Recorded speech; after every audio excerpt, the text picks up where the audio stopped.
Bismillahirrahmanirrahim. Assalamualaikum warahmatullahi ta'ala wabarakatuh.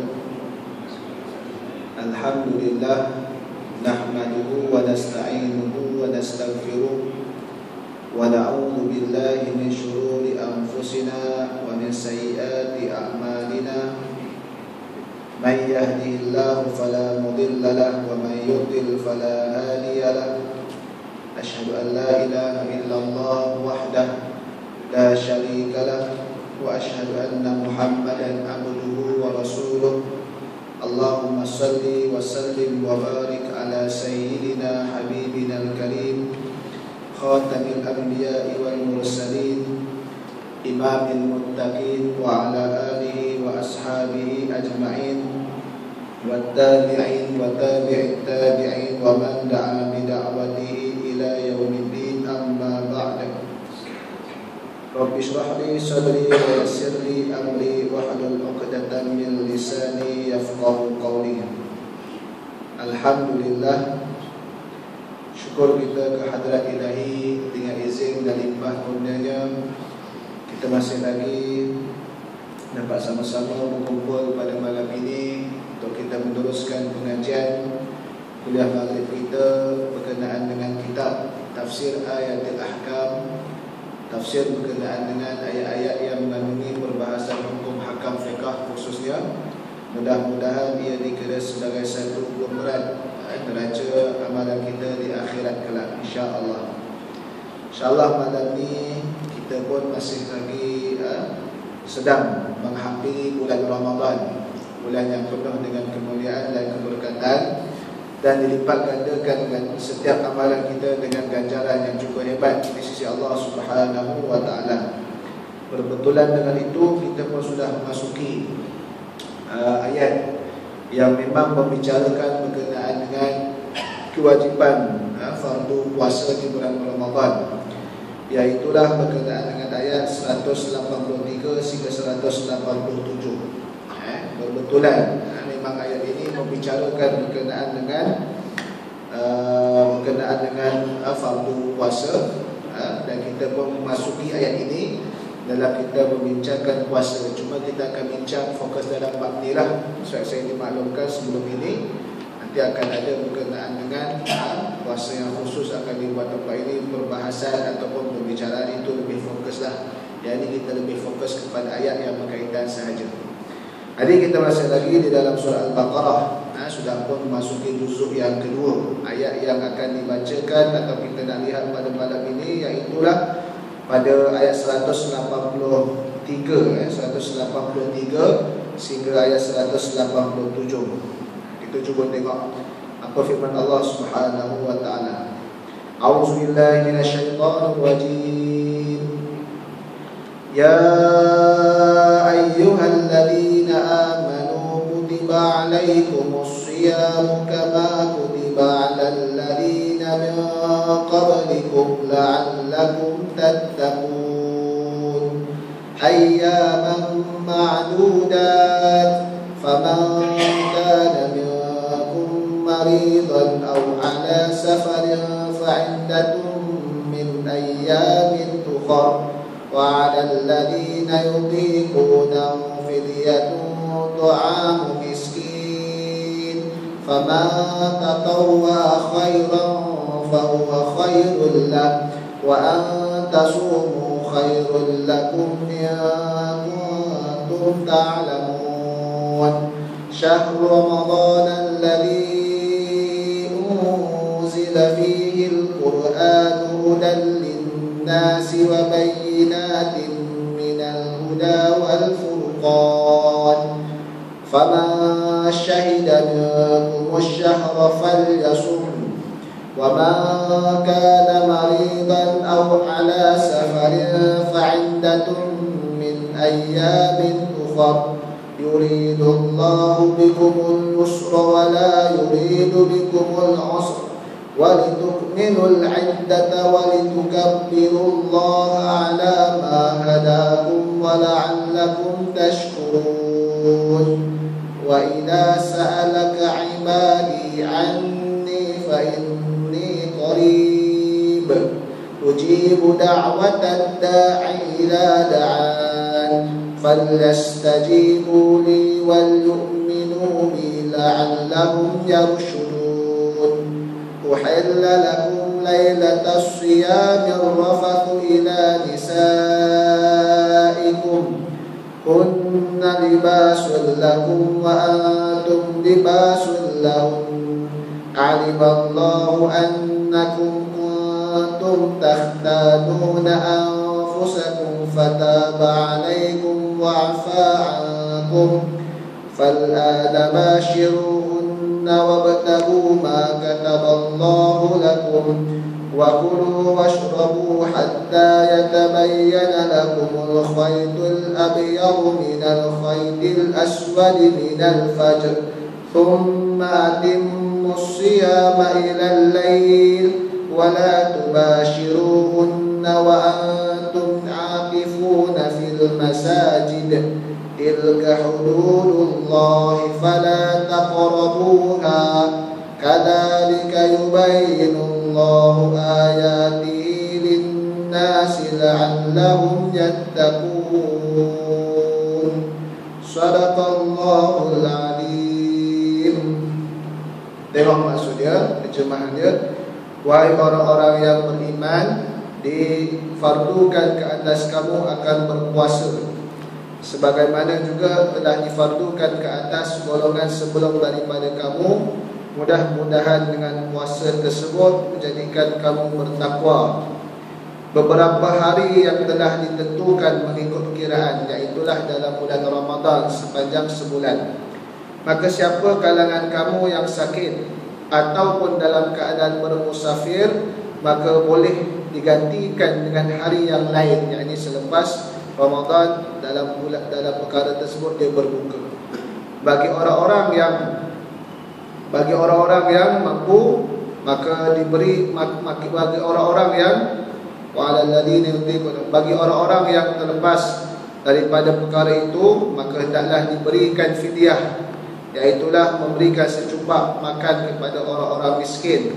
Maka siapa yang membuka tadi, maka siapa yang mampu dalam kita untuk berpuasa meneruskan, maka itu adalah lebih baik bagi dia. Sesungguhnya itu sekiranya kamu tahu, bulan Ramadan adalah bulan yang diturunkan padanya Al-Quran, petunjuk bagi manusia, keterangan-keterangan daripada petunjuk dan juga pembeza di antara hak dan batil. Maka siapa di kalangan kamu yang telah melihat bulan, yakni anak bulan Ramadan, maka hendaklah dia berpuasa. Maka siapa yang sakit ataupun dalam keadaan musafir, maka hendaklah boleh digantikan dengan hari yang lain. Allah menghendaki bagi kamu akan kemudahan dan tidak dia kehendaki bagi kamu akan kesusahan. Dan hendaklah kamu mencukupkan bilangan, yakni tempoh Ramadan itu sebulan, dan kamu membesarkan Allah Subhanahu wa ta'ala ke atas apa yang dia telah hidayahkan ke atas kamu, dan moga-moga kamu bersyukur. Apabila ditanya kepada kamu, wahai Muhammad, akan hamba aku berkenai dengan adik aku, jawablah, sesungguhnya aku ini dekat dengan mereka. Dimakbulkan doa apabila mereka berdoa, maka terimalah akan aku doa aku ini, dan berimanlah denganku, mudah-mudahan mereka itu diberikan petunjuk. Dihalalkan bagi kalian pada malam hari bulan Ramadan, yakni berpuasa pada bulan Ramadan, bulan puasa tersebut bercampur dengan isteri-isteri kalian. Mereka itu adalah pakaian bagi kalian, dan kalian pun adalah pakaian bagi mereka. Allah mengetahui bahawasanya kalian tidak dapat menahan nafsu kalian, kerana itu Allah mengampuni kalian dan memberi maaf kepada kalian. Maka sekarang campurilah mereka dan carilah apa yang telah ditetapkan oleh Allah untuk kalian, dan makan minumlah hingga terang bagi kalian benang putih dari benang hitam, iaitu fajar. Kemudian sempurnakanlah puasa itu sampai datang malam, tetapi janganlah kalian campuri mereka itu sedang kalian beriktikaf di masjid. Itulah larangan Allah, maka janganlah kalian mendekatinya. Demikianlah Allah menerangkan ayat-ayatnya kepada manusia supaya mereka bertakwa. Jadi ini beberapa ayat yang kita bacakan pada malam ini, yang ada kaitan dengan perbahasan hukum puasa. Sebagaimana kita tahu, puasa itu dari sudut bahasanya adalah al-imsak, kita menahan diri. menahan diri daripada segala sesuatu. Itu bahasa dari sudut bahasa Arab. Bila dipanggil as-siyamu lughatan al-imsaku 'ani syai' wa tarku lahu. Iaitulah kita menahan diri daripada segala sesuatu dan kita meninggalkan perkara tersebut yang asalnya ia adalah dibolehkan. Maka itu dari sudut bahasa.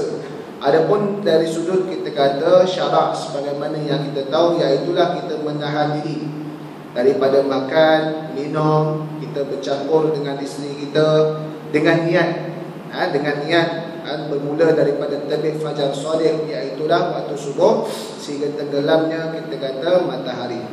Itu kita kata syarat-syarat sah dalam kita berpuasa tersebut.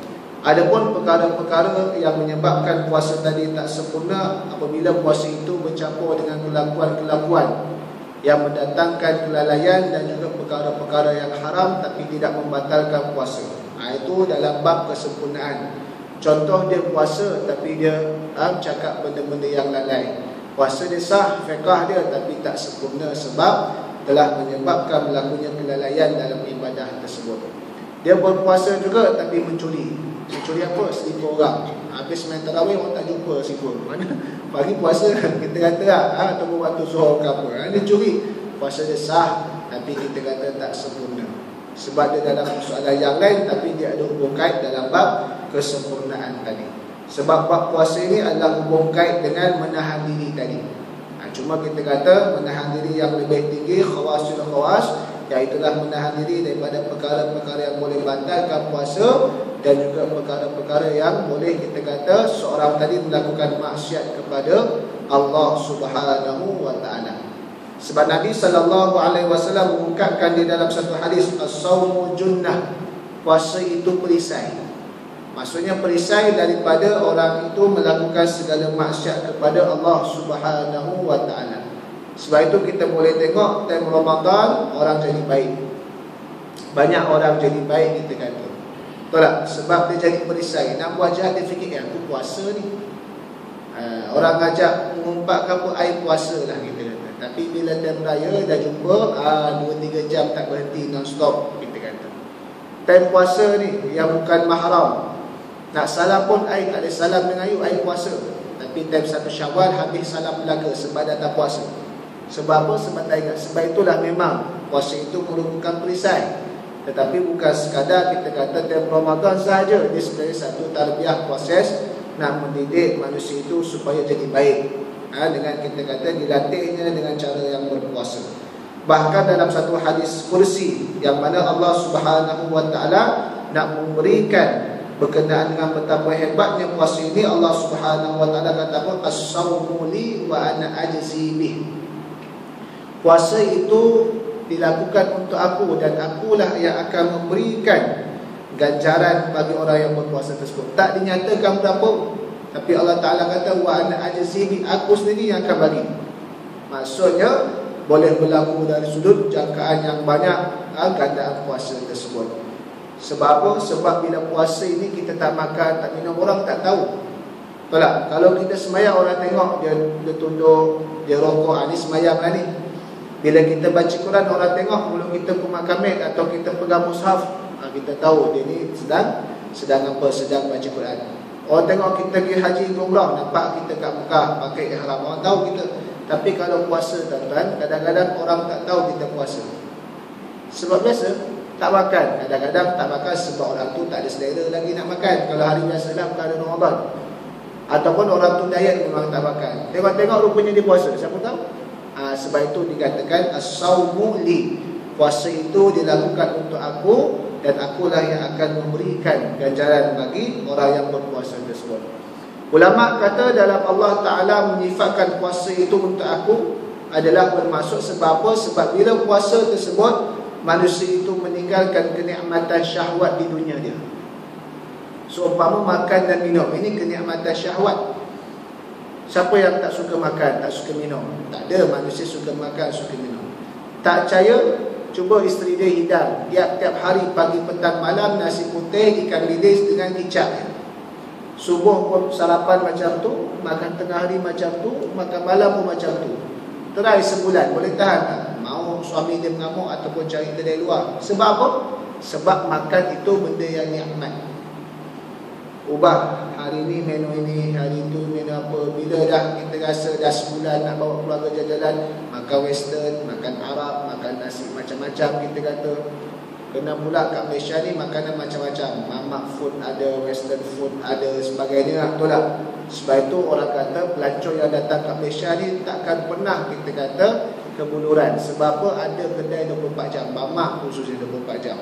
Nak makan apa? Semua ada kat Malaysia ni. Sebab semua dah masuk. Makan, sebab apa banyak bercambah kita kata kedai makan tu, kedai makan ni, naik kedai tu, naik kedai ni. Sebab memang manusia seronok makan. Seronok makan kita kata. Sebab itu dia bercambah-cambah. Tapi dalam bab berpuasa, manusia ini sanggup meninggalkan keseronokan makan syahwat dia tadi semata-mata nak mendapat redha Allah ataupun menunaikan perintah Allah Subhanahu wa taala. Termasuklah juga meninggalkan pada waktu berpuasa tersebut, waktu pagi itu, iaitulah hubungan yang melibatkan suami dan isteri. Meninggalkan kita kata, sedangkan perkara tadi sah dan halal atas ikatan perkahwinan. Tetapi pada waktu pagi tak buat. Sebab apa? Sebab semata-mata kerana Allah Subhanahu wa taala. Jadi as-saumu li, ulama kata juga, iaitulah sebab manusia ini sanggup membelakangkan, meninggalkan syahwat dia tersebut. Apa yang dia seronok, khususnya makan dan hubungan suami isteri. Ini dua perkara yang manusia paling suka. Makan dan hubungan suami isteri kita kata. Sanggup tinggal semata-mata nak memenuhi kita kata perintah Allah Subhanahu wa taala tersebut. Sebab itu Allah Taala memberikan kita kata dari sudut ganjaran pahala yang cukup banyak. Tu nak kata. Bahkan dari sudut kitab yang dikarang oleh Imam Ibn Rajab Al-Hambali Ad-Damsyiki Al-Baghdadi dalam kitab Lataiful Ma'arif, dalam membicarakan bulan-bulan kita kata di dalam Islam, apa kelebihan dan peristiwa dia dalam bab Ramadan. Dibawanya bab Ramadan ni paling banyak perbahasan bulan Ramadan. Bila masuk bab perbahasan puasa, maka dibawanya puasa ini juga di antara pemberi syafaat tuan-tuan. Sebab itu pemberi syafaat tuan-tuan dia ada kita kata 5 ke akhirat kelak. Yang pertama, syafaat yang paling besar adalah syafaat Allah. Allah memberikan syafaat. Ikut suka Allah lah dia nak bagi syafaat kepada siapa. In tu'adzibhum fa innahum ibaduk wa in taghfir lahum fa innaka antal azizul hakim. Sekiranya kamu ya Allah ingin menyeksa hamba kamu yang buat maksiat tadi, kesalahan tadi, maka mereka hanyalah hamba kamu. Ikut suka kamu nak buat apa. Kami ni hamba, mereka hamba. Kamu adalah Tuhan, kamu pemilik kami. Ikut suka kamu. Sebab kita hak milik Allah. Siapa yang boleh menghalang Allah? Tapi Allah tidak akan menzalimi hamba-hamba dia. Dia berikan denda kepada orang yang buat salah dan maksiat. Orang buat tak buat salah, tak buat maksiat, Allah Ta'ala dah bagi janji dah, dia akan diberikan kebahagiaan. Tapi kalau orang yang buat maksiat dan kesalahan juga, ya Allah, kalau kamu nak ampunkan mereka, maka sesungguhnya kamu maha perkasa. Kamu yang boleh buat, kami tak boleh buat apa. Dan kamu maha bijaksana. Kamu yang boleh menentukan orang yang macam ini nak kena seksa kita. Ini syafaat Allah yang paling besar. Nak dapat syafaat Allah ni, wallahu alam, susah kita kata. Bergantunglah kepada Allah Subhanahu wa taala. Mudah-mudahan kita termasuk. Syafaat yang besar juga syafaatul kubra yang dipanggil, iaitulah kita kata syafaat Nabi sallallahu alaihi wasallam. Ini orang selalu yang banyak selawat ke atas Nabi, orang selalu kita kata menjaga sunnah Nabi, orang yang mengikut bagaimana Nabi sallallahu alaihi wasallam mengamalkan agama Allah Subhanahu wa taala, orang yang mempertahankan Nabi dan sebagainya. Mudah-mudahan dia dapat syafaat Nabi sallallahu alaihi wasallam. Bahkan Nabi kata syafaat Nabi untuk orang yang melakukan dosa besar pun tak ada masalah, diizinkan oleh Allah. Tapi tak tahu siapa dapat. Terserah kepada Nabi ke alam akhirat nanti dia akan pilih siapa. Wallahu alam. Tak semestinya orang baik jalan dia lebih mudah. Bahkan umat Nabi yang dilihat ada dosa besar pun mungkin di sana ada kita kata ruang-ruang kebaikan yang kecil, mungkin dilihat oleh Nabi, boleh Nabi bagi syafaat, diizinkan oleh Allah. Allah yang bagi izin lah. Syafaat yang ketiga iaitulah kita kata syafaat orang-orang yang beriman. Ini syafaat biasa. Sebab itu tuan-tuan, kita digalakkan memperbanyakkan kawan daripada orang-orang yang beriman. Sebab orang-orang beriman ni nanti akan dipilih oleh Allah. Siapa kita tak tahu. Mungkin kalangan alim ulama, para wali, orang yang buat beribadah, orang yang soleh dan sebagainya, diberikan oleh Allah. Siapa yang dia nak bawa masuk sekali ke dalam syurga dia? Siapa yang dia nak bawa sekali masuk sama-sama dia dalam syurga? Walaupun kita kata kawan ini disebutkan oleh ulama, tak semestinya ingat nama. Kawan yang banyak sangat kita kata sampai jutaan, tak ingat nama, tapi kita kenal dia, kita cam ke dia, itu sudah dikira. Sebab apa? Kawan dengan orang-orang beriman ini, hati dia berbaut pada akidah yang jelas, yang satu. Sebab itu kita kata wallahu alam. Mungkinkah kita diberi ke wallahu alam? Adakah kita akan dipilih? Kalau orang beri wallahu alam, kita kata termasuklah kalangan orang-orang beriman ini, sebagaimana dalam ciri-ciri khusus yang disebutkan oleh Nabi SAW berkenaan dengan orang yang mati syahid boleh bagi syafaat kepada ahli keluarga dia. Orang yang hafaz Al-Quran boleh bagi syafaat. Itu yang dikhususkan pula ciri-ciri dia. Umum dia wallahu alam kita kata. Itu syafaat orang-orang beriman yang diberikan oleh Allah Subhanahu wa taala. Syafaat yang keempat adalah syafaat Al-Quran.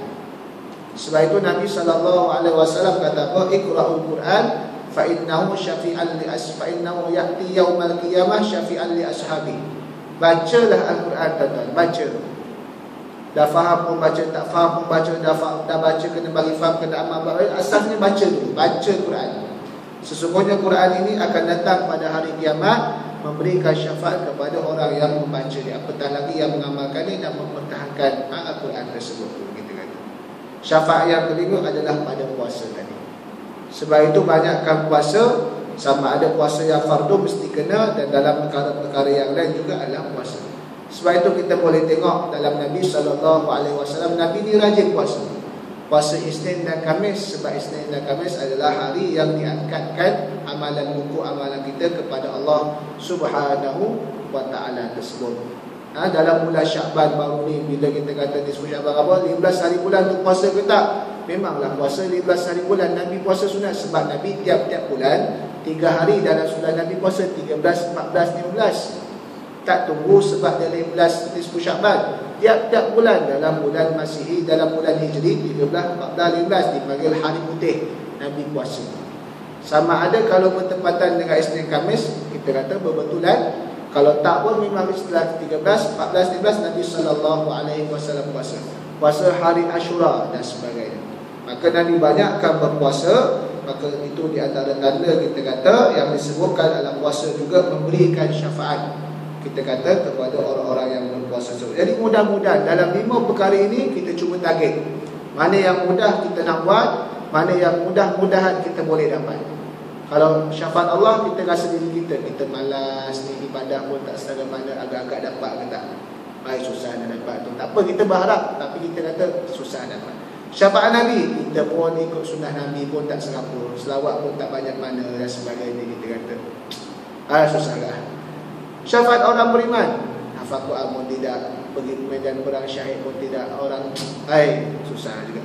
Tinggal Quran, tinggal puasa, yang kita kata mudah untuk dilaksanakan, untuk kita dapat. Dapat tak dapat, sedapat Allah Ta'ala.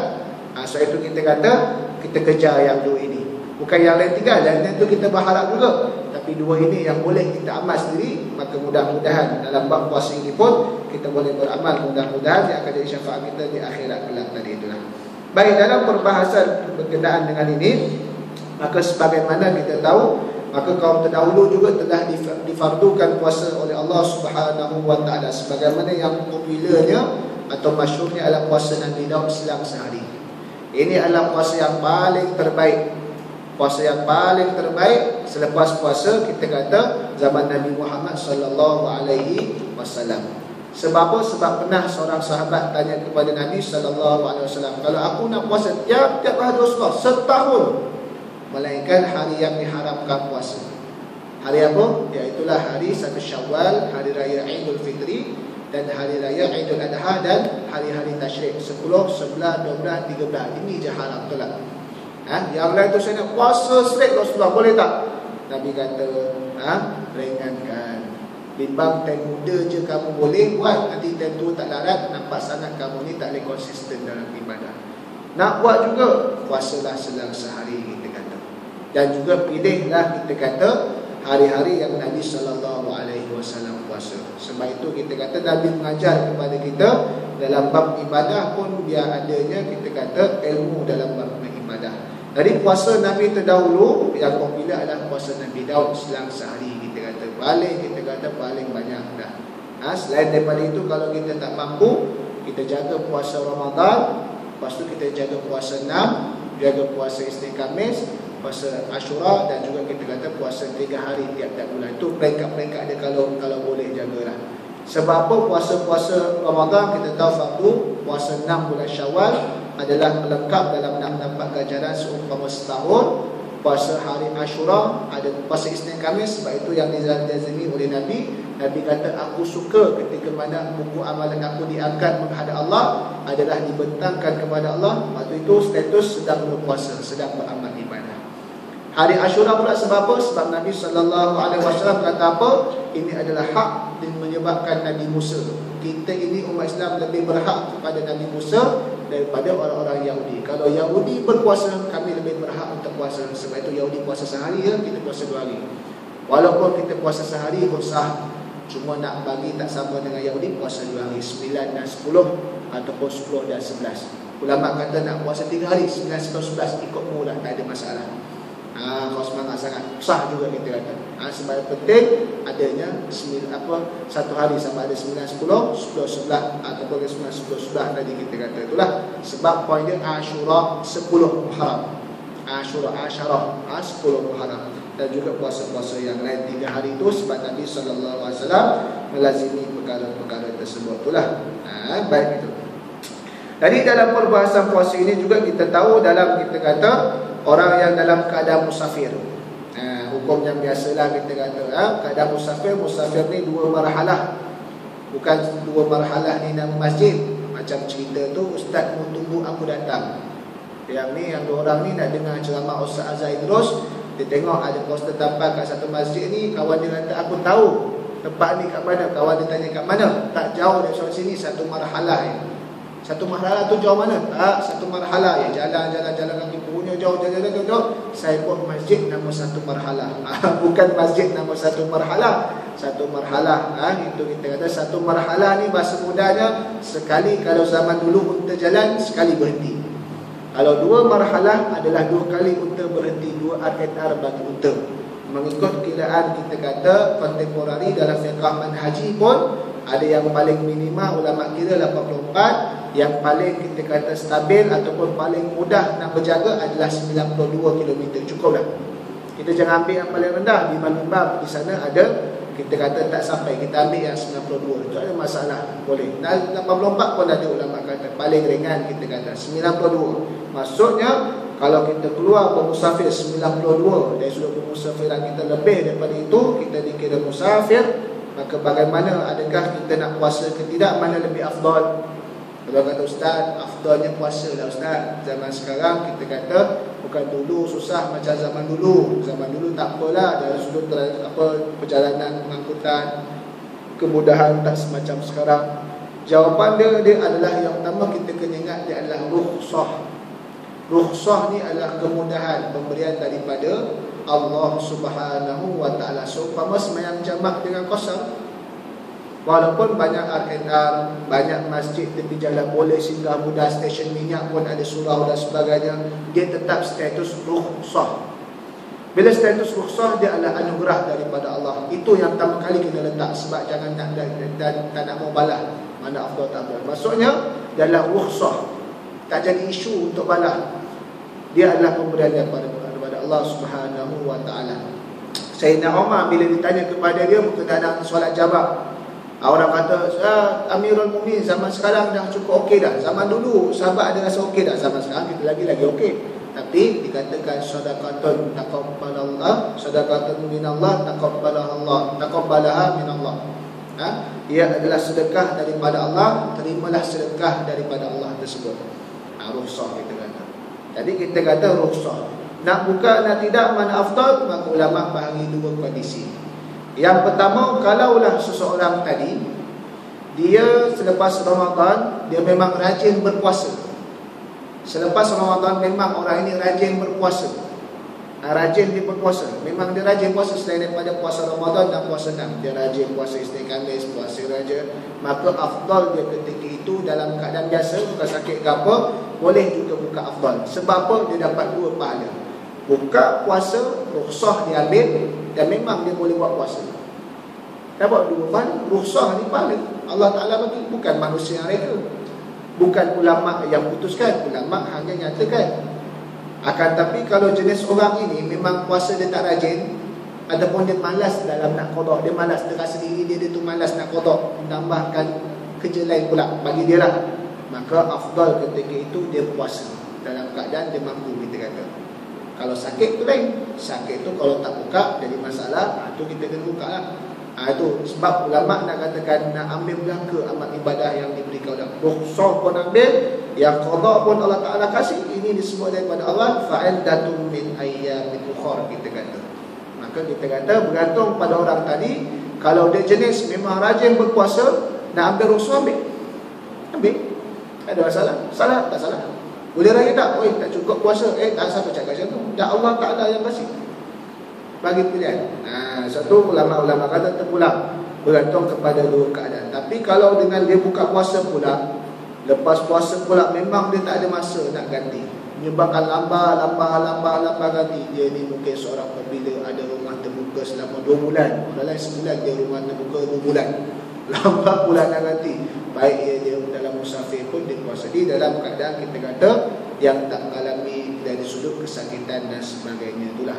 Sebab itu kita katakan dia bergantung kepada 2 kondisi tersebut. Tapi asalnya dia adalah statusnya rukhsah. Rukhsah tadi itu yang kita kena faham tersebut pula, rukhsah tadi itu. Baik. Jadi kita nak tengok di antara sebab nuzul juga. Sebab nuzul turunnya ayat pensyariatan puasa ini. Sebab puasa ini difardukan pada tahun kedua Hijrah. Puasa fardu pada tahun kedua Hijrah, ialah pada tahun berlakunya peperangan Badar Al-Kubra. Pada tahun pertama Hijrah tak berlaku lagi puasa fardu. Pada tahun sebelum itu pun tak puasa lagi, tapi dah ada puasa yang Nabi buat. Ini diriwayatkan daripada Ibnu Jarir, daripada Muaz bin Jabal radhiyallahu taala anhu. Sesungguhnya Muaz bin Jabal ini berkata, sesungguhnya Nabi sallallahu alaihi wasallam apabila tiba di Madinah, maka Nabi berpuasa hari Ashura. Dan sebab Nabi bila tiba Madinah, Nabi jumpa orang Yahudi pada 9 hari bulan Muharram. Nabi pun tanya pada 10 Muharram, Nabi pun tanya kepada orang-orang Yahudi dalam keadaan orang Yahudi itu sedang bergembira. Kenapa gembira sangat ni? Orang Yahudi kata hari inilah rekod sejarah menunjukkan Nabi Musa diselamatkan oleh Allah Subhanahu Wa Taala dan ditenggelamkan Fir'aun. Orang Yahudi ni seronoklah sebab dia mengaku Nabi Musa tu nenek moyang dia. Maka Nabi pun kata, kalaulah kamu bergembira terhadap Fir'aun, terhadap Musa, kami lebih layak untuk bergembira kepada kamu. Sebab kami ini walaupun bukan keturunan Musa, tapi kami di atas jalan yang satu, iaitulah agama Allah Subhanahu Wa Taala. Maka Nabi pun suruh sahabat puasa, tapi ditambahkan sehari supaya tak bagi sama dengan orang-orang Yahudi. Tapi kalau puasa sehari sah, tak jadi haram, kita kata itulah. Bermula puasa Ashura tadi. Dan puasa 3 hari setiap bulan. Puasa 3 hari setiap bulan Nabi dah buat sebelum daripada hijrah lagi, Nabi dah buat. Sebab apa? Sebab puasa ini kita kata di antara yang diambil oleh Nabi Muhammad SAW, tapi tak buat selang sehari, dibuat 3 hari sekali. Ini Nabi Muhammad SAW. Kemudian barulah Allah Subhanahu Wa Taala menurunkan ayat 183 dalam surah Al-Baqarah berkenaan dengan puasa fardu. Ya ayyuhalladzina amanu kutiba alaikumusiyam, wahai orang-orang yang beriman, difardukan ke atas kamu akan berpuasa. Difardukan ke atas kamu untuk berpuasa, kita kata. Jadi itulah asal usul dari sudut pensyariatan puasa yang berlaku di zaman Nabi Muhammad sallallahu alaihi wasallam. Dan juga ada sebab nuzul berkenaan dengan wa'alal ladzina yutiquna fidyatun ta'amu miskin. Diriwayatkan daripada Salma bin Aqwa. Apabila turunnya ayat ini, maka menunjukkan berkenaan dengan kes orang-orang yang dah uzur sangat, yang memang dah tak boleh puasa. Para doktor, kalau sekarang kata doktor bagi nasihat, memang pakcik makcik ni tak boleh puasa dah, ada sakit, tua sangat dah, memang tak larat. Maka ulama-ulama bahas orang-orang yang macam ini dan memang disahkan kesihatannya oleh doktor, tak boleh puasa. Kalau puasa menambahkan mudarat, maka orang ini macam mana? Kita kata bila sampai bulan Ramadan, dia makan pada waktu makan dia sahaja. Jangan pula mentang-mentang dah tak boleh puasa, tiap-tiap waktu dia makan. Makan pada waktu makan je aja. Maksudnya waktu bila sarapan dia makan, waktu makan ubat dia makan, tengah hari dia makan, waktu petang atau malam dia makan. Makan juga, tapi waktu yang selain daripada waktu makan, dia kena jangan makan. Menghormati Ramadan. Tapi dia tak puasa dan dia tak boleh puasa. Maka cara dia bagaimana? Bagi ahli keluarga tersebut, pastikan bayar fidyah untuk dia. Satu hari berapa hari yang ditinggalkan. Dia memang tak boleh puasa. Kalau puasa tambah mudarat bagi dia. Maka cara dia waktu Ramadan dia makan waktu makan. Jangan makan waktu yang dia tak makan. Dia balon itu tak nama sihat. Tak nama tak sakit, sihat tu boleh makan nanti. Time dia makan, time makan ubat dia makan. Daripada tu dia tahan diri. Itu cara dia lah. Cuma hari-hari yang dia tinggal tak boleh puasa tadi, dia kena bayar fidyah, kita kata. Dia kena bayar fidyah. Ahli keluarga dia kena pastikan kena bayar fidyah. Fidyah ni kita kata secupak lah, kita kata. Secupak ni kalau ikut kiraan, dia macam-macam kiraan. Ada yang paling rendah saya jumpa 433 gram, yang paling tinggi 697 gram. Kalau kat Selangor ni, dia kira satu cupak kiraan semasa RM1.80 kita kata. RM1.80 satu cupak kita kata itulah. Jadi dia dalam wilayah kiraan lain dia ikut beras. Ikut beras setiap negeri. Kalau Johor selalunya dia ada dua kita kata. Kalau zakat yang membuatkan beras pun kita kata ada dua juga. Jadi dia ikut negeri, rujuk kepada lembaga zakat negeri masing-masing. Kalau Selangor setakat ni RM1.80. Nanti semasa kena rujuk tahun ni 2015 ataupun 1436 ni berapa kita kata. Jadi tapi sebelum ni RM1.80 tadi itulah. Baik. Sama lah juga ni dalam perbahasan ayat tersebut. Dalam perbahasan kita kata orang tanya dalam bulan Ramadan juga, iaitulah berkenaan dengan ibu yang mengandung. Ibu yang mengandung ataupun yang menyusukan anak, maka dia berbuka. Maka dalam mazhab Syafi'i mengatakan lihat kepada dua kondisi ini. Mazhab Syafi'i, saya beritahu mazhab Syafi'i. Sebab ada orang tu ustaz gini-gini, itu mazhab lain. Saya bawa mazhab Syafi'i. Mazhab Syafi'i mengatakan kalau seorang ibu yang mengandung atau yang menyusukan anak, dia berbuka dengan niat sebab dia bimbang kandungan atau anak dia ini, ibu tadi tu tahu. Sebab niat di dalam, dia buka sebab apa? Maka kalau dia bimbang, dia buka sebab bimbang keselamatan orang lain selain pada diri dia, maka hari yang dia berbuka tadi dia kena ganti dan dia kena bayar fidyah. Tapi kalau dia berbuka tadi bukan sebab risau ke kandungan atau anak tadi, sebab dia risau ke badan dia tak larat dari sudut tak sihat dan sebagainya, tak ada bimbang anak dan sebagainya, anak tadi okey ya, maka dia hanya perlu ganti puasa tadi. Tak tahu macam mana, ibu tadi kena cakap benar, ulang pada dia, niat dia buka tadi sebab apa. Walaupun kita kata ada pandangan mazhab yang lain kata tak perlu bayar fidyah, sekadar kita kata ganti je puasa.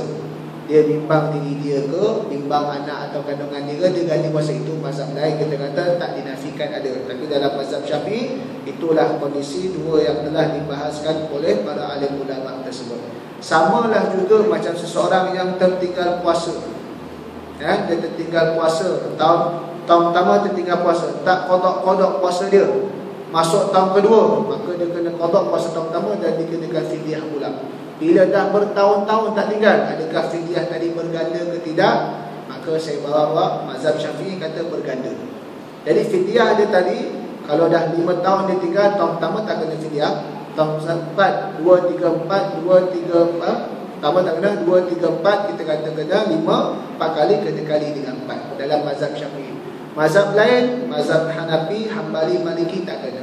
Tapi dalam jawatan kuasa fatwa selama kata apa, tak perlulah bayar ganda. Cukuplah satu kali fidyah itu saja. Tetapi sekiranya kalau ada orang nak bayar ganda, diharuskan, tak ada masalah. Sebab bimbang membebankan.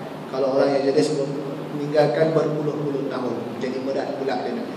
Ini perbahasan dalam kita kata pendapat ulama, dan fatwa kita memilih dari sudut pendapat yang majoriti ulama, iaitulah tak digandakan fidyah tadi itulah. Masuk azan dah? Masuk atur dah? Apa dah? Masuk atur. Dia ada bunyi ke apa? Masuk atur dah? Siapa imam? Kalau dah masuk atur, beritahu tak tinggal apa azan kita. Okey, baik. Dari itu.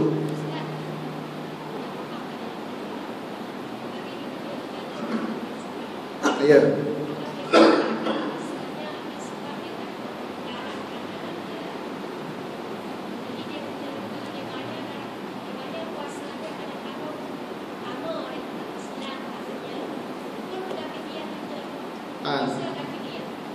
Ibu-ibu yang berbuka puasa sebab bimbang ke anak, dia kena, kita kata, qada dan juga bayar fidyah. Isu yang fidyah tadi itu orang yang tidak berpuasa, dia tinggal puasa sebab ikutlah sebab apa-apa kan. Jadi dia kena hanya ganti puasa saja, kan, betul tak?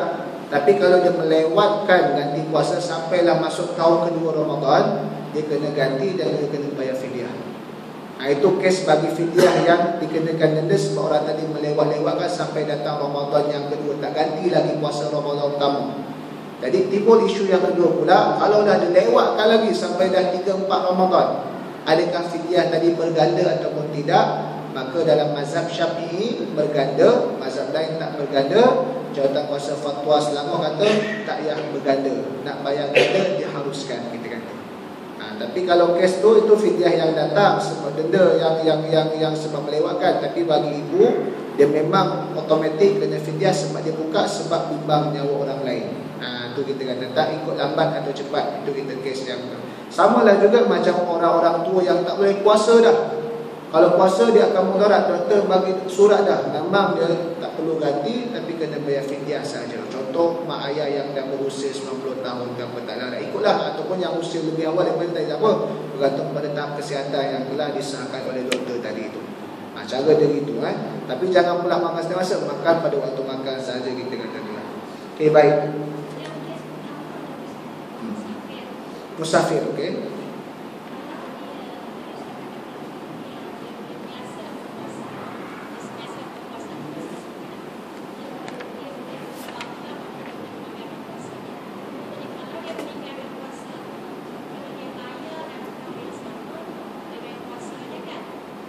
Ya. Fidyah, dia kena sebab dia telah melewatkan sampai setahun. Itu kita kata bab orang yang tinggalkan puasa. Bab orang yang tinggalkan puasa, sama ada puasa dengan sengaja ataupun tak, tapi dia lewat sampai setahun, asalnya dia kena ganti je. Bila dah lewat setahun, dia kena denda, kita kata. Itu fidyah yang muncul sebab lewat, kita kata itulah. Okey, baik. Yang ibu, fidyah yang muncul sebab dia bimbang orang lain. Yang orang tua sebab dia fidyah yang muncul sebab dia memang tak boleh puasa dah. Itu konteks dalam fidyah tadi itulah. Okey, baik. Ada lagi? Jadi dalam kita kata ada lagi. Dalam kita kata kalau dah masuk azan ke? Patut masuk azan ke? Kalau dah masuk ke sini berarti azan. Kalau saya pun tak ingat dah. Okey, baik. Tadi ada lagi berkenaan dengan ayat tadi, iaitu ayat 187, ayat 186. Ayat sebab turun ayat tersebut ini sebab ada satu kumpulan daripada orang-orang Arab Badawi. Orang Arab Badawi ini suka tanya soalan pelik-pelik dengan Nabi. Maka ditanya kepada Nabi, ya Muhammad, aqaribum rabbuna fanunaji. Wahai Muhammad, adakah Tuhan itu dekat apabila kami munajat doa kepada dia? Maka ataupun amba'idun fanunari, ataupun Tuhan itu jauh, kami nak kena munajat menolong sebagainya. Maka Allah Ta'ala pun turun, wa idza sa'alaka ibadi anni fa inni qarib. 186 tu. Apabila ada orang tanya kepada kau wahai Muhammad daripada kalangan hamba-hamba-Mu ini, maka beritahulah aku ini dekat. Nak mengatakan orang tanya kepada Muhammad sallallahu alaihi wasallam Tuhan ini jauh ke dekat, dekat tadi bukan pada sudut.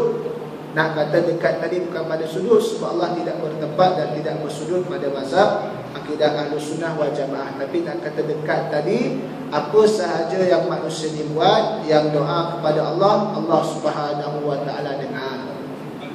Allah Subhanahu wa taala dengar, kita kata. Nak doa kuat, doa perlahan. Nak zikir kuat, zikir perlahan. Nak apa kuat, nak pelan, Allah Ta'ala dengar. Cakap ke mulut, Allah Ta'ala dengar. Cakap dalam hati, Allah Ta'ala dengar sebagainya. Jadi nak kata dekatnya Allah Subhanahu wa taala bukan pada sudut, tapi pada Allah Subhanahu wa taala mengetahui segala gerak geri manusia tadi. Dan ayat 187 itu menunjukkan antara sebab turun ayat, iaitulah sebab apa? Sebab nak mengatakan waktu dahulu tu bila mula-mula puasa ini, sahabat ni tidak berani yang ada suami isteri ini dalam nak mencampur isteri dia pada waktu malam tu. Dah masuk dah. Kita bagi laluan azan syak dikumandangkan, kita sambung sikit lagi. Dalam ayat 184 Allah Subhanahu wa taala memberikan hukuman-hukuman ataupun hukum hakam berkenaan dengan dikecualikan pada waktu malam. Iaitulah segala nafsu syahwat, keinginan dia adalah dibolehkan, termasuklah makan minum dan juga kita kata hubungan di antara suami dan isteri tersebut. Sebab pada awal-awal Ramadan, iaitulah tidak dibenarkan hubungan suami dan isteri, kemudian diberikan, dibukakan, ditukar diganti hukum yang baru. Pada waktu malam dibolehkan juga. Apa sahaja pada waktu malam yang menyebabkan asal nafsu syahwat yang dibenarkan oleh syarak, makan minum, hubungan suami isteri adalah dibolehkan pada waktu malam. Maka berlakulah perbahasan ulama, seseorang yang malam tersebut bercampur dengan isteri dia selepas mana tarawih lah. Tunggu tarawih dulu, jangan balas semua tarawih. Kita buat ibadah. Saya selepas tarawih, berlakulah kita kata suami isteri, kemudian dia bangun dah lewat dah. Nasib baik ada lauk yang dia bawa balik daripada masjid surau tersebut, dia makan sempat. Tapi tak sempat mandi. Sempat makan untuk bersahur, tak sempat mandi wajib, kita kata angkat hadas besar, dah masuk azan. Adakah puasa dia sah ataupun tidak sebab tak mandi wajib? Maka ulama kata, majoriti semua kata adalah sah puasa tadi. Cuma jadi kita kata sunnahnya memulakan puasa dalam keadaan bersih, iaitulah mandi wajib kalau boleh sebelum daripada masuknya waktu subuh. Andai tak sempat, maksudnya dah masuk waktu subuh, puasa dia sah. Yang penting dia dah niat dah sebelum kita kata dah berlakunya subuh tadi, niat malam dan sebagainya, ataupun sebelum subuh niat dah subuh, maka mandi dahulu untuk kita boleh, untuk orang tadi untuk sembahyang. Tak jadi isu kalau orang tadi tak sempat mandi wajib, masuk subuh dia tak boleh puasa. Tak, puasa. Yang penting niat dia kena ambil sebelum kita kata masuknya waktu subuh. Malam lah, jadi sebelum masuknya waktu subuh. Jadi kalau tak sempat, maksudnya dimulakan dalam keadaan makruh sahaja, tapi tak membatalkan kita kata puasa tadi itulah. Maka ini dalam perbahasan yang melibatkan kita kata, kalau seorang tadi yang bercampur pada waktu malam tak sempat nak mandi wajib sebelum masuknya waktu subuh, ataunya dilakukan azan subuh tadi. Dan juga dalam ayat 187 ada disebutkan, "Tsumma atimmus siyama ilal lail," maka sempurnakanlah puasa kamu sehingga waktu malam. Ini berlaku isu-isu apabila adanya wujud kamu terbang ke dunia ini. Tahu bila? Wallahu alam. Kalau tahu bila, itulah ulama membahaskan orang yang berada di atas kapal terbang dalam keadaan musafir lah, kita kata lah. Kapal terbang ni mesti jalan jauh, jalan dekat-dekat antara sini nak pergi kita kata KL, tak nak kata terbang, yang jauh-jauh lah mesti jadi kita kata musafir. Landasan jadi musafir, dan dia tidak mahu berbuka, dia nak berpuasa juga. Maka cara dia bagaimana nak ukur dari sudut kita kata, sebab bila naik ke terbang tak tahu keadaan, betul tak? Tak tahu keadaan, kita kata sebab kita bergerak, bumi pun bergerak, jadi pun dalam keadaan kita tak tahu. Masa yang ada dulu dari sudut teknikal sebagainya, kapal terbang tak secanggih sekarang. Sekarang pun kalau kita naik kapal terbang Saudi, dia boleh tunjuk arah kiblat ke mana, kat berubah apa sebagainya. Tak apalah, itu isu lain dalam beberapa tadi. Tapi dia boleh tunjuk kiraan apa masa sebagainya. Maka cara dia ulama ambil, maka kita tengok keadaan tingkah tadi, "Tsumma atimmus siyama ilal lail." Selagi mana belum malam, selagi mana matahari belum tenggelam, maka kalau orang nak puasa tadi jangan buka.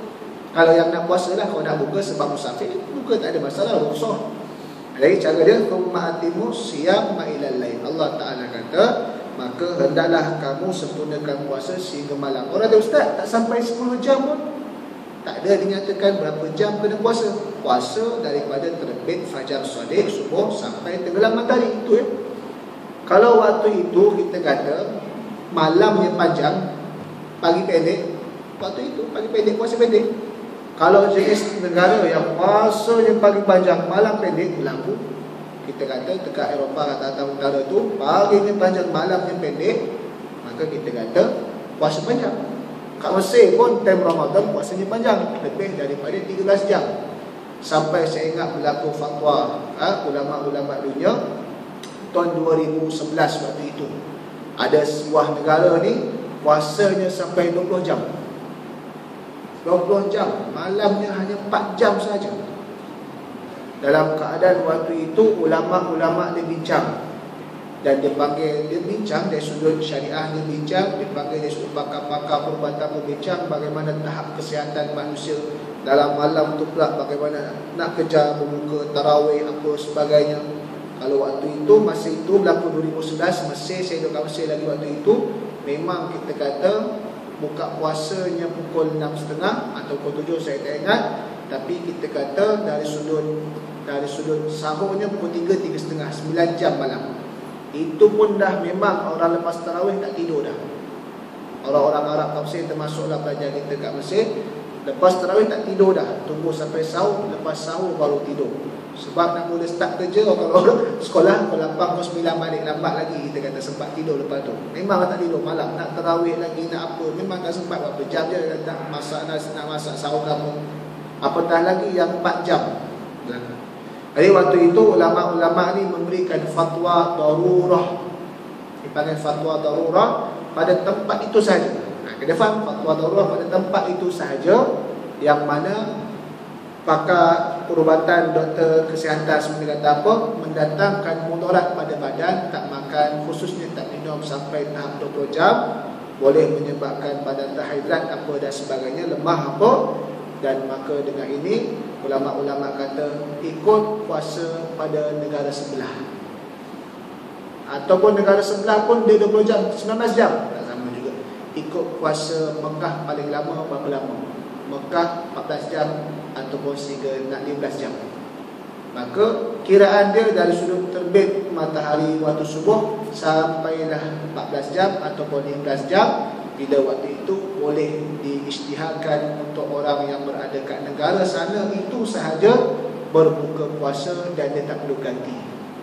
Ulama-ulama membuatkan fatwa waktu itu sebab dalam keadaan darurah, hanya waktu itu negara itu saja berlaku. Dan jangan pula kita yang tak ni, kita sampai asal nak buka dah.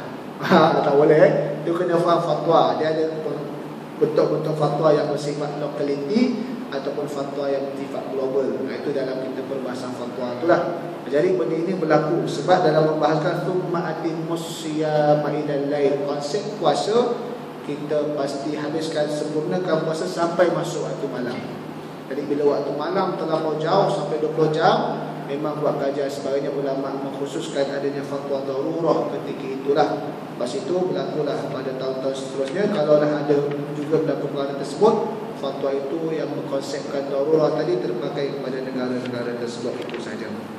Dan dikecualikan dari sudut hubungan suami isteri pada waktu malam yang telah dibenarkan oleh Allah adalah ketika mana dalam masjid sedang beriktikaf tak boleh. Ini dikecualikan oleh Allah. Walaupun malam umum dia boleh, tapi apabila wala tubashiruhunna wa antum aqifuna fil masajid, bila sedang berada iktikaf di dalam masjid, maka tak boleh nak melakukan hubungan suami isteri. Sebab bila dah beriktikaf dalam masjid, maka dia mesti, kita kata, memastikan dia adalah tumpuan kepada Allah Subhanahu wa ta'ala itu saja. Baik, sekadar itu saja malam ini. InsyaAllah kita akan masuk lagi perbahasan hukum hakam berkenaan dengan ayat ini. Sempat lagi kita sebelum Ramadan, sebab yang ini banyak surah dibincangkan. Maka yang lain selalu sikit berusah ini panjang, tak ambil lagi ni, kita yang ambil poin-poin tadi. Jadi kita dah tahu bahawasanya berkenaan dengan kita kata tadi fidyah kena rujuk negeri semasa. Dia tak sama setiap negeri. Kalau selama sebelum ini RM80 satu cupak, kita kata tahun ni sama ke tidak, tengok. Jangan tengok Ustaz nombor 9 lain. Nombor 9 untuk nombor 9 lah. Kita selama ni dia harga semasa ikut keadaan beras semasa, dan ia mesti hanya diberikan kepada orang miskin sahaja.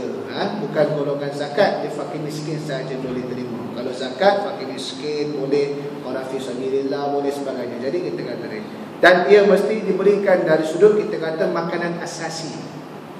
Tapi kalau kita buat urusan dengan pusat zakat, lembaga zakat, kita bayar wang tunai kepada dia, dia terima. Dia maklum dia terima, nanti dia dengan orang yang miskin akan edarkan fidyah tadi, dia akan uruskan dari sudut makanan tersebut itulah.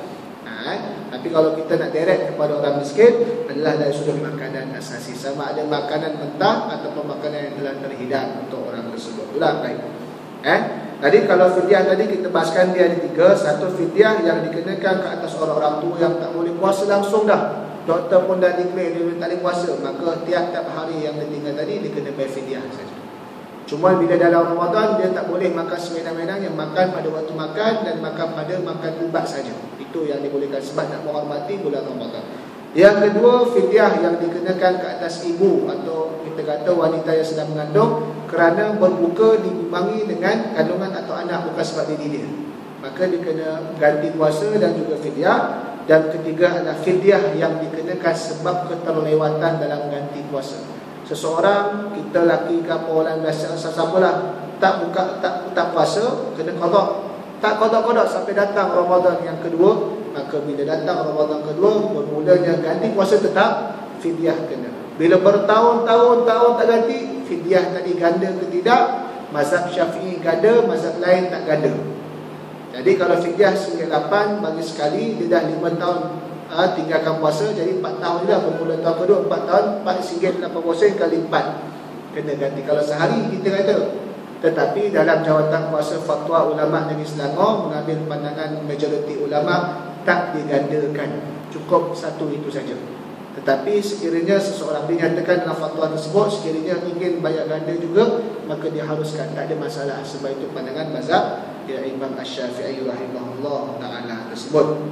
Dalam bab bila orang bermusafir nak berbuka ataupun tidak, maka kita jelas yang pertama dia rukhsah, tak perlu sebesalah nak buka atau nak teruskan. Nak buka boleh, tak terus pun tak ada masalah. Ulama membahagikan kondisi kalau seorang tu memang rajin puasa dan sebagainya, afdal dia buka sebab dia boleh dapat rukhsah tadi waktu Ramadan, dan dia memang boleh ganti selepas Ramadan. Tapi kalau orang ni jenis kita kata malas ataupun malas nak tambah schedule dalam puasa apa, dia mampu teruskan puasa tadi, tak ada masalah. Tak menjadi isu sebab dia adalah rukhsah daripada Allah Subhanahu wa taala, sebagaimana juga sembahyang jamak dan juga qasar tadi pula. Dan yang terakhir sekali yang sebab kita bincang malam ni, pada waktu malam Ramadan dibolehkan hubungan suami isteri andai tak sempat mandi wajib. Kalau berlakulah nak kata hukum fiqh dibijak, berlaku tak sempat mandi wajib, puasa tadi sah dengan niat mabit sebelum daripada masuk subuh dan niat dah. Tetapi kita kata makruh permulaan puasa je sebab bermula puasa dalam keadaan berhadas besar, kita kata. Cuma kena mandi dah juga sebab nak semayang subuh. Kalau tak mandi tak boleh semayang. Itu dia dalam kita bincang pada malam ini. Wallahu a'lam. Jadi kalau sebelum kita tutup ada nak bincang, nak tanya ke apa, saya buka. Kalau tak ada, sekadar itu sajalah pembincangan kita pada malam ini. InsyaAllah kita akan sambung lagi untuk habiskan ayat berkenaan dengan puasa ini pada minggu hadapan, insyaAllah, mudah-mudahan. Kalau ada kan nak tanya? Ada. Kalau tak ada, saya kira sekadar itu sajalah. Apa yang baik itu datang daripada Allah Subhanahu wa ta'ala, yang silam, yang kurang itu datang daripada kelemahan diri saya sendiri. Aku qauli hadza wa astaghfirullahal adzim li wa lakum. Wassalamu alaikum warahmatullahi taala